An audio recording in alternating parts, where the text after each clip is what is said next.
Hey guys, it's Mike here, and welcome to another video I'm going to be bringing you today, in which I'm going to be breaking down and examining a particular question regarding Dragon Ball Z and Dragon Ball Super, and I guess really the whole Dragon Ball franchise as a whole, and that question is, did Frieza ruin the power scaling in the Dragon Ball franchise? And what I mean by this is not so much about Frieza as a character, but rather about Frieza and his level of strength, which I guess does tie into it a little bit, and that mostly is that I feel like a large problem and component of what caused Frieza to perhaps ruin the power scaling is that Frieza was made too strong by Akira Toriyama, and I'll explain exactly why in this video. Now let's examine a brief history of the powers of characters in Dragon Ball Z leading up to Frieza. Now in the beginning of Dragon Ball Z, or the Dragon Ball Z section of the manga, Goku and Piccolo, who were the two most powerful fighters on the Earth at the time, had a power level range of the low to mid hundreds, as Goku without his weighted clothing had a power level of 416, and Piccolo without his weighted clothing had a power level of 408. Now along came Raditz, the older brother of Goku, whose power level was overwhelming compared to Goku and even Piccolo combined, at a power level of roughly 12 to 1500, depending upon which source you decide to go with. Now, although Goku eventually sacrificed his life in part with the help of Gohan and Piccolo to defeat Raditz, Goku really overcoming Raditz's power level might not be too big of a stretch because of the fact that it was only about 3 times of a difference, and Goku was training on King Kai's planet under 10 times gravity, with training that was stated to be equivalent to thousands of years of training that Goku would receive on Earth, but rather on King Kai's planet. So when Goku shows up to fight the Saiyans who have arrived on Earth to kind of get revenge for Raditz, as well as wishing for their own immortality, it makes sense that Goku can now kind of compete with them, even though Goku is now going against the Saiyan Prince and the Saiyan Elite Warrior, who has a power level of 18,000 in Vegeta, which is a significant jump from even Raditz, who is weak by comparison to them. So Goku showing up with a power level of over 8,000 is consistent, as Goku is wearing weighted clothing on top of his normal weight and training under 10 times gravity, so his weighted clothing, which is approximately close to his own weight, would make sense for a 20 times increase. Now of course the other characters also grew stronger than Raditz over the course of their training over the course of the 1 year before the Saiyans arrived, which you can also argue might be a little bit kind of much, considering that they only trained under Kami, but aside from that, it's not that big of a jump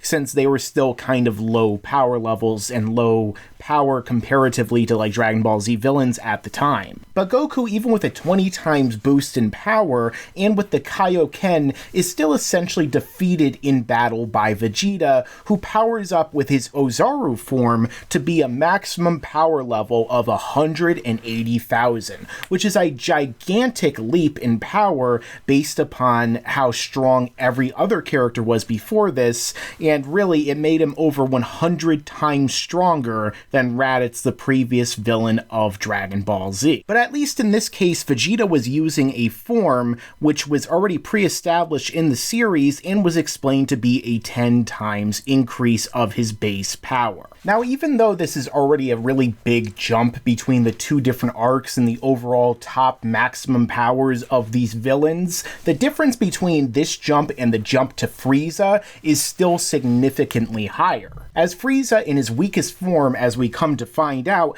has a power level of 530,000, which is still multiple times stronger than Vegeta at this power level. And all of the foes that Goku and Vegeta come to face on Namek have power levels which scale a little bit easier, say the Ginyu Force, who has the power levels in the range of 40,000, and with Captain Ginyu having a power level of his maximum at 100 120,000. Now, when Goku first shows up on Namek, he had been training on his way there in 100 times gravity, so it made sense that when he jumped from over 8,000 to 90,000 in his base without Kaioken, that was more of a natural jump in power, and we had more reasons to kind of buy that. However, at this point, Dragon Ball Z started to introduce even further the idea of Zenkais, or near-death boosts in power, which is basically when a Saiyan is pushed to the brink of death,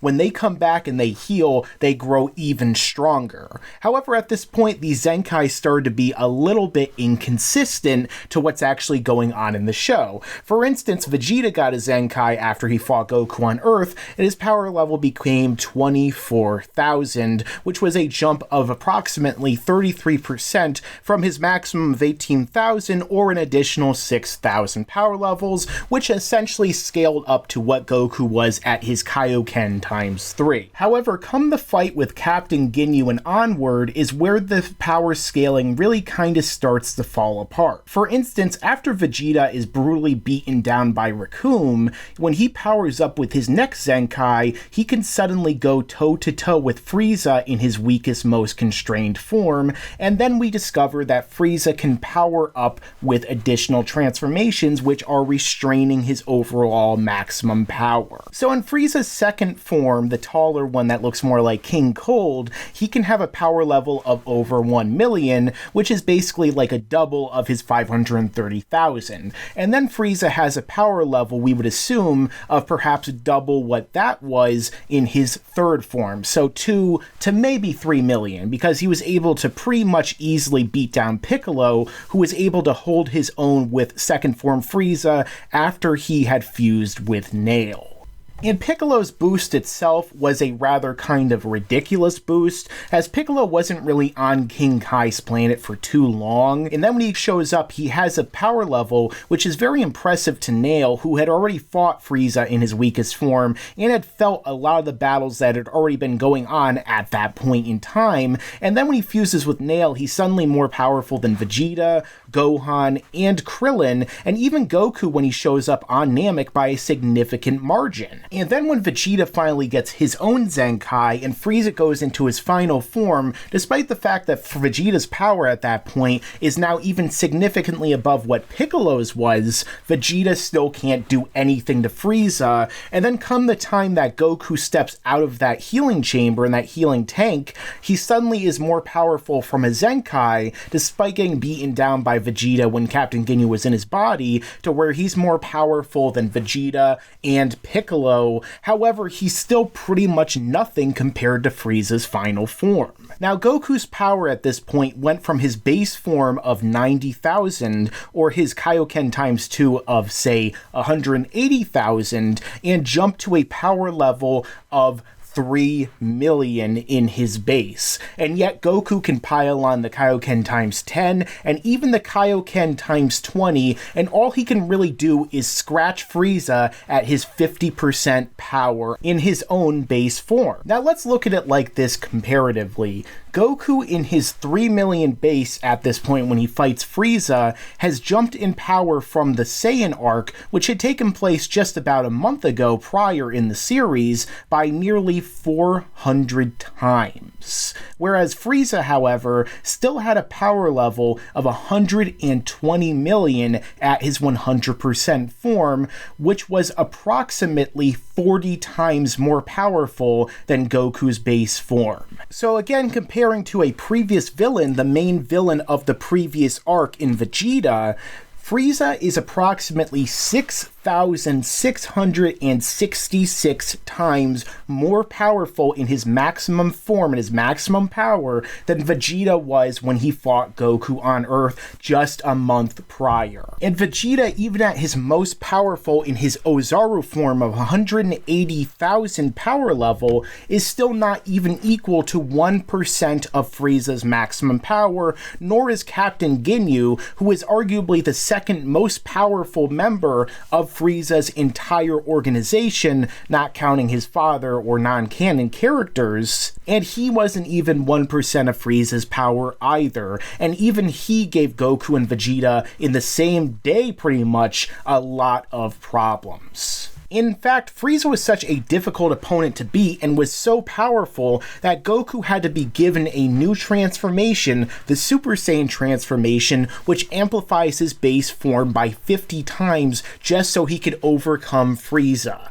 However, again, this increases Goku's power overall by 50 times. And this made Goku so powerful that even all of the characters in the same arc as him were pretty much irrelevant in terms of power in the very moment he transformed into that new form. Now, even though in the following arc they did try and do their best to make Vegeta, Gohan, Piccolo, characters like that more comparable to Goku in terms of power, let's think about all the human characters at the time, because all the human characters after they died at the hands of Vegeta and the Saiyans all went to train at King Kai's planet so that they could get more powerful and become relevant again. However, everyone on Namek jumped to such a gigantic degree in power that they pretty much became completely irrelevant because of how powerful Akira Toriyama made Frieza and how powerful he had to make the characters fighting Frieza, namely Goku, just so that they could match up to him and overcome him in battle. So essentially, even though the human characters were pretty much training their butts off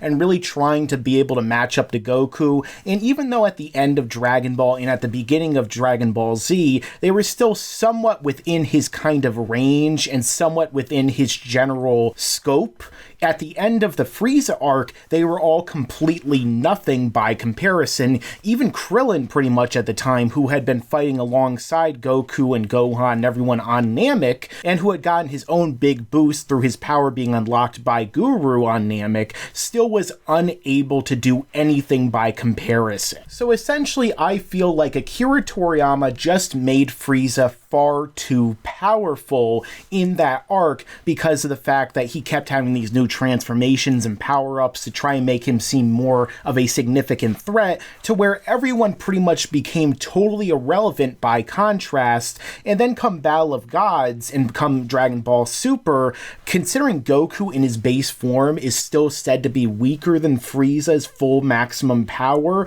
that means that none of the humans ever even came close to approaching Frieza at his maximum either. So essentially, the entirety of Dragon Ball Z, pretty much all the characters just became more background and more furniturized as a result of Akira Toriyama injecting so much power into this Frieza character. And it makes sense that he gave up pretty much on power levels and scaling to larger degrees after the Frieza arc was over, just because of how ridiculous all the boosts became in such a short period of time that you might as well not even catalog it at all. Although I do think he also likely turned it down a notch after this, as it doesn't really seem like the characters jump that much of power after this point in time. However, I would have to say that the damage had pretty much already been done by this point. Now, I mentioned Dragon Ball Super earlier as well, and you can really argue the same thing about Frieza and Dragon Ball Super. At the end of Battle of Gods, it seemed like they had really established this new hierarchy in tier and power scaling. Basically, characters like Goku, who had become a god, and characters like Beerus and Whis, and gods in general, really were that next step beyond anything Goku could ever train to become, and beyond anything that really anyone could become without specialized training from gods or anything like that. However, come Frieza in Resurrection F again, we learn that Frieza has never trained in his life, and in 4 months he can suddenly become powerful enough to be able to not only fight against base form Goku, but when he transforms into this new higher form, this golden Frieza that he calls it, he's able to actually overpower and dominate an even more powerful form of God in the Super Saiyan Blue that Goku has achieved, and he just became that powerful through 4 months of training with Tagoma. Now, the very idea that Frieza had never trained before in his life is ridiculous enough as it is, because he shouldn't be able to know how to fight or be able to compete with someone who is a master martial artist in fights like Goku or Vegeta, regardless of the fact that he himself has more power than they do. But throwing that aside, the fact that Frieza can jump from 120 million power level in 4 months to something in the billions, trillions, quadrillions,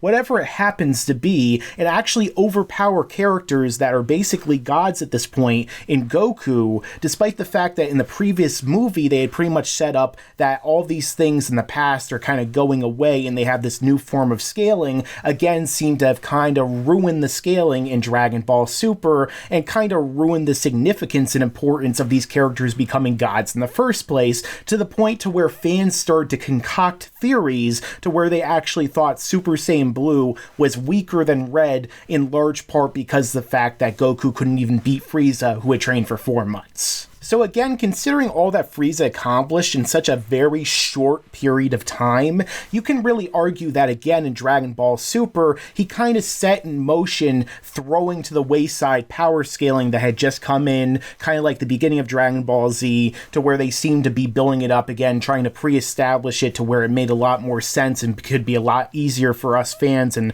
the audience to understand, and kind of threw it away just for the sake of Frieza needs to be strong, that's the plot. So I feel like after examining what happened in Dragon Ball Z with how ridiculous everything had to become just because of how strong Akira Toriyama felt the need to make Frieza in his maximum power, and then again bringing him back in Resurrection F and kind of redoing the exact same thing and causing all the exact same problems that made us completely have to throw away whatever scaling we had before that, you can argue that Frieza, in both cases where he became really involved in the series, pretty much ruined the power scaling and made this show that was much easier to understand far harder to understand as a result. And again, as I said before, I can kind of understand why he pretty much stopped doing power levels after the Frieza saga, because really he just made it so ridiculous that there wasn't even any point in counting, because big numbers don't really matter at that point. It's more just whatever the plot really requires them to be in terms of their overall power. So what do you guys think? Do you think that Frieza arguably ruined the power scaling in Dragon Ball Z and Dragon Ball Super,